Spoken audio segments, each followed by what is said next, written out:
In this video, I'll be showing you how to make one of my favorite toys. This mini cannon can be made almost entirely from parts salvaged from a standard barbecue lighter.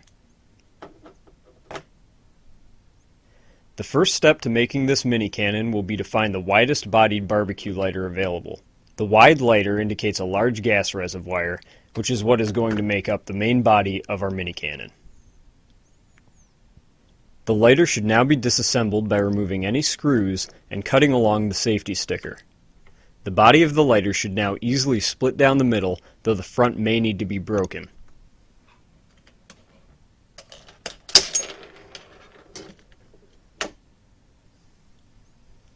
At this point, the gas line and wires will now be exposed. The gas line can be disconnected, and the wires should be pulled out from the front of the lighter. Now with the gas line disconnected and the wires pulled from the front of the lighter, you can extract this gas chamber. Now this piece right here, which can be easily removed, is the piezoelectric igniter. This is what is going to be used to create the spark which ignites the cannon. Now this lighter still has a full gas chamber. I'll need to empty it before continuing. To do so, what I will do is go outside and unscrew this white piece. That will release all the gas. Alright, so I've now gone outside and I've removed this white piece to release the gas. I must now take this white piece and remove the brass valve out of it.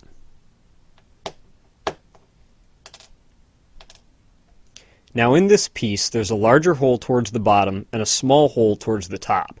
What I need to do is take a drill bit and make it all the same size, which means I need to bore out that small section.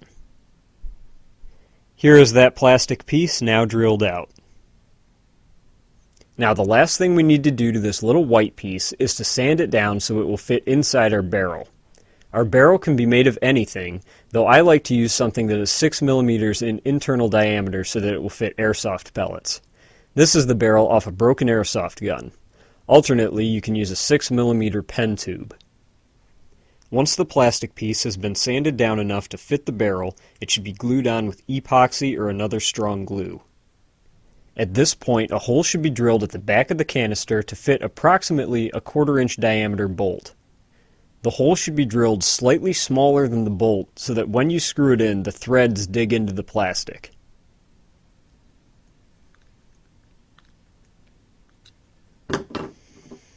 The next thing we are going to do is to take 2 of these self-tapping screws and screw them through the wall of our chamber.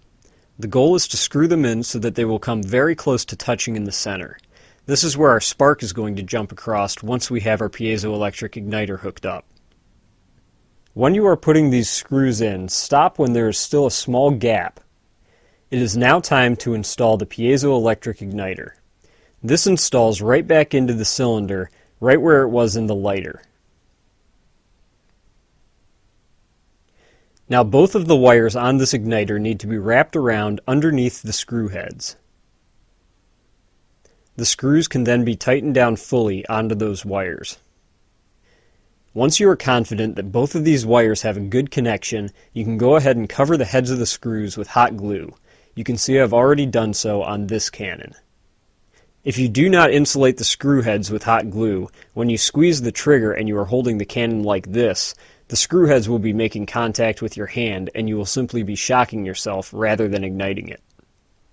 With the hot glue now over the heads of the screws on this cannon, it is now ready to fire.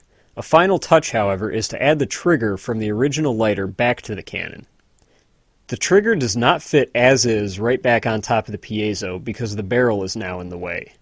What needs to be done is to have the top of the trigger chopped down. You can see I've chopped down the trigger so that there's enough room for it to slide over the piezo. It can now be hot glued in place and the cannon is ready to fire. Now to fire this cannon, first I will remove the rear plug.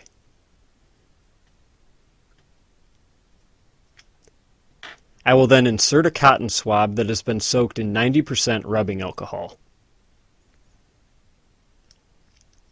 I will rub this swab along the walls just like that. I then replace the plug and finally drop an airsoft pellet down the barrel. Now to fire, all that needs to be done is to squeeze the trigger.